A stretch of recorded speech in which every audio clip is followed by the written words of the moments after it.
दोस्तों नमस्कार, मैं संजय मग्गू और मौजूद है देश रोजाना के डिजिटल मीडिया मंच पर। हरियाणा में भारतीय जनता पार्टी की जो हैट्रिक सरकार बनी तीसरी बार, इस सरकार को बने हुए अब लगभग 1.5 महीने से ज़्यादा हो गया है।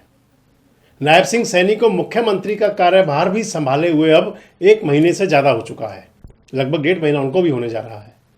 और विधानसभा का चुनाव परिणाम आए तो लगभग 1.25 महीने हो गए हैं। सरकार बनने के बाद से, जब से सरकार बनी हरियाणा के अंदर भारतीय जनता पार्टी की, एक बात चली कि जो लोग चुनाव के दौरान कहीं कांग्रेस के साथ चले गए थे, या वो अधिकारी जिन्होंने कांग्रेस का साथ दिया था, और या फिर वो जनप्रतिनिधि, खासकर जिला परिषद, नगर परिषदों के चेयरमैन, ब्लॉक समितियों के चेयरमैन, वो लोग जिन्होंने कहीं पार्टी के साथ में यानी कि बीजेपी के साथ में कहीं धोखा किया या फिर अपना रास्ता अलग चुना, उन पर लगातार एक्शन हो रहा है। पिछले दिनों आपने देखा तो रोहतक की जिला परिषद चेयरपर्सन के खिलाफ भी अविश्वास प्रस्ताव आया, हालांकि वो नहीं चल पाया। जींद की जिला परिषद चेयरमैन को हटा दिया गया। इसके साथ और भी कई जिलों के अंदर, नगर परिषद झज्जर के अंदर हुआ, ब्लॉक समिति, पंचायत समिति, ये तमाम चल रहा है। और इसी कड़ी में अब गाज गिरी है पलवल की जिला परिषद चेयरपर्सन पर। हालांकि पलवल जिला परिषद की जो चेयरपर्सन है, चेयरमैन जो है पलवल जिला परिषद की, आरती रावत, भारतीय जनता पार्टी की ही नेता हैं। वो, उनके पति हैं मनोज रावत, उनको भारतीय जनता पार्टी का हथीन विधानसभा चुनाव में टिकट भी मिला था। लेकिन अब एकदम से अचानक उनके खिलाफ हो गए 15-16 पार्षद, 15-16 सदस्य जिला परिषद के। पलवल की जिला परिषद के अंदर 20 सदस्य हैं। 20 में से 16 लोगों के दस्तखत हैं उस अविश्वास प्रस्ताव पर, जो कल पलवल के जिले के डीसी को दिया गया। जिले के उपायुक्त को जो लेटर दिया गया अविश्वास प्रस्ताव का, जिसमें कहा कि अब पार्षदों को, जिला परिषद सदस्यों को अपनी चेयरमैन पर विश्वास नहीं रहा। आगे बढ़ने से पहले आपको बताऊं कि सारी जो घटना है और इसकी घटना के पीछे, यानी कि जिला परिषद चेयरमैन के खिलाफ जो अविश्वास प्रस्ताव आया, इस सबके पीछे जो कारण है, जो रीजन है, आप उन्हें कुछ यूं देखें कि विधानसभा चुनाव से पहले जब सरकार चल रही थी, भारतीय जनता पार्टी पार्ट 2 की सरकार थी, नायब सिंह सैनी सरकार पार्ट 1 में थे जब, तो उस दौरान में जिला परिषद की चेयरमैन के खिलाफ एक बैठक हुई और बैठक के अंदर पार्षदों ने, पूरा जिला परिषद जो सदस्य थे, उन्होंने पूरा हंगामा किया। और उस हंगामे का असर ये हुआ कि कई अधिकार छीन लिए गए जिला परिषद की चेयरमैन से। उस हंगामे के पीछे कारण ये था कि जिला परिषद के सदस्यों का कहना था कि एक तो उनको जो विकास कार्यों के लिए जो राशि आती है उसका आवंटन सही नहीं हुआ, और दूसरा उसके अंदर गंभीर भ्रष्टाचार के आरोप भी लगे। राइट्स ले लिए गए और फिर उसके लिए 3 सदस्यों की कमेटी बनी।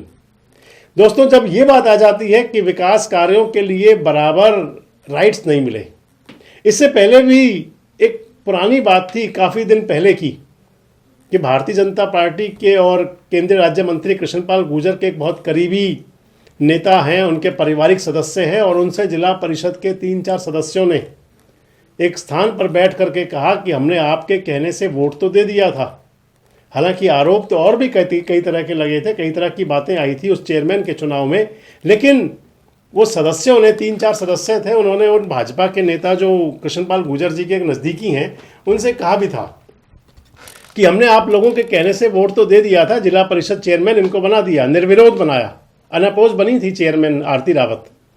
लेकिन इसके बावजूद भी जो विकास कार्यों में जो राशि का बंटवारा होना चाहिए वो ठीक नहीं है, क्योंकि जब सभी साथ हो गए, हालांकि भारतीय जनता पार्टी का, प्रधानमंत्री नरेंद्र मोदी का, मुख्यमंत्री नायब सैनी का या पूर्व मुख्यमंत्री मनोहर लाल का, इनका तो ये कहना है कि सबका साथ सबका विकास, चाहे कोई साथ है चाहे कोई साथ नहीं था।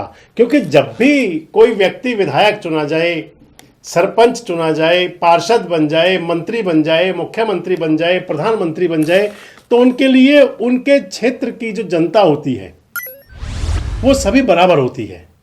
मुख्यमंत्री के लिए पूरे हरियाणा के 90 के 90 विधानसभा क्षेत्र उनके अपने हैं, जहां बीजेपी जीत गई वहां भी और जहां बीजेपी हार गई वहां भी।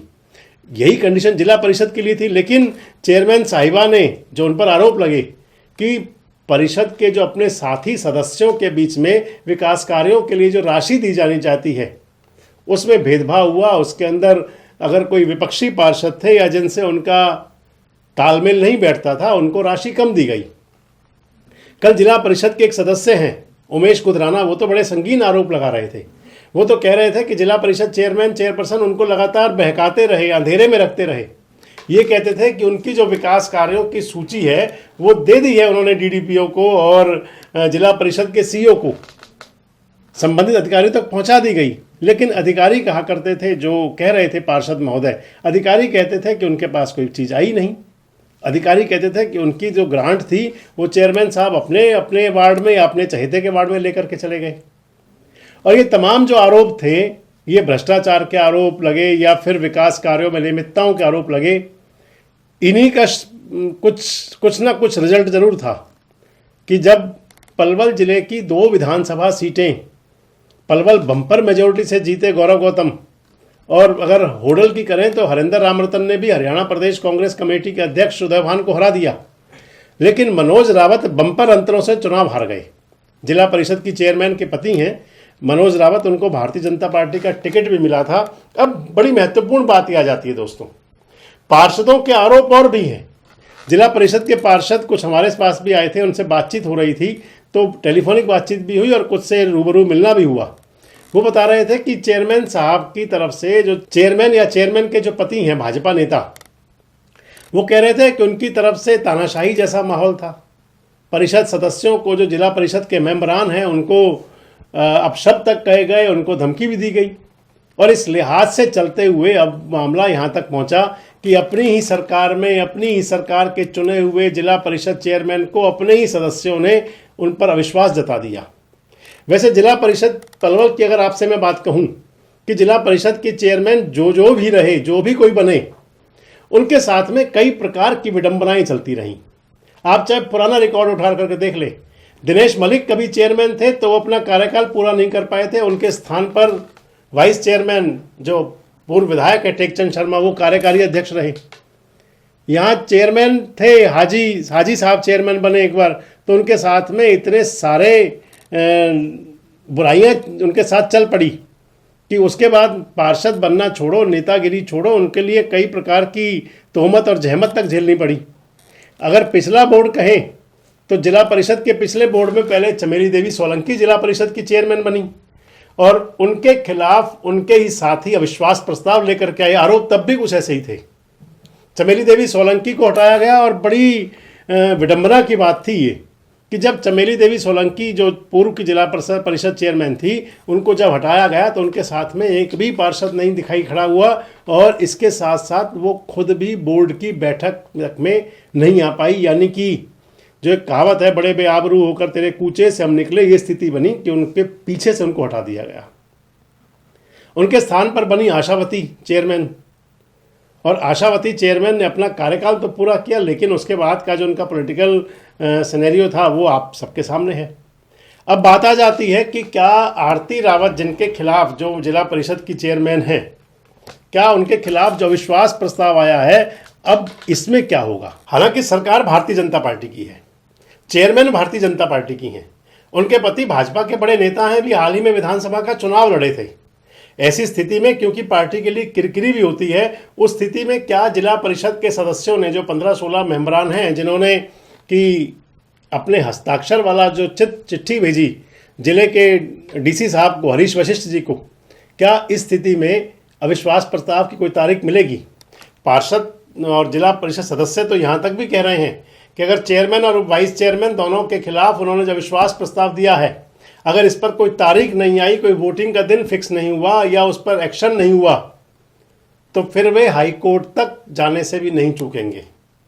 क्योंकि ये जो सदस्य बता रहे हैं, बाकी के जो बागी सदस्य हो गए, जो वो बता रहे हैं कि ये अस्तित्व की लड़ाई है, ये मान सम्मान की लड़ाई है। वैसे आपको क्या लगता है, जो खासकर पलवल जिले के हमारे जो दर्शक हैं, वो जरूर बता सकते हैं कि जिला परिषद की चेयरमैन पर जो आरोप लगा रहे हैं जिला परिषद के सदस्य बाकी के, उन आरोपों में कितनी सच्चाई है। जिला परिषद की चेयरमैन जिनके खिलाफ अविश्वास प्रस्ताव दिया गया, क्या सरकार की तरफ से उन पर कोई एक्शन होगा या जिला परिषद के सदस्यों को उच्च न्यायालय का रास्ता देखना पड़ेगा। और सबसे एक महत्वपूर्ण सवाल, क्या जिला परिषद की चेयरमैन के खिलाफ जो अविश्वास प्रस्ताव आया है, इसके पीछे भारतीय जनता पार्टी की कोई आंतरिक राजनीति भी हो सकती है? कमेंट बॉक्स में जरूर बताएं। जुड़े रहें हमारे साथ, देखते रहें देश रोजाना। हमारे साथ जुड़े रहने के लिए सब्सक्राइब करें देश रोजाना के YouTube चैनल को और नई वीडियो की नोटिफिकेशन पाने के लिए बेल आइकन जरूर दबाएं। अगर आप ये वीडियो Facebook या Instagram पर देख रहे हैं तो पेज को लाइक और फॉलो जरूर करें और ज्यादा से ज्यादा शेयर करें।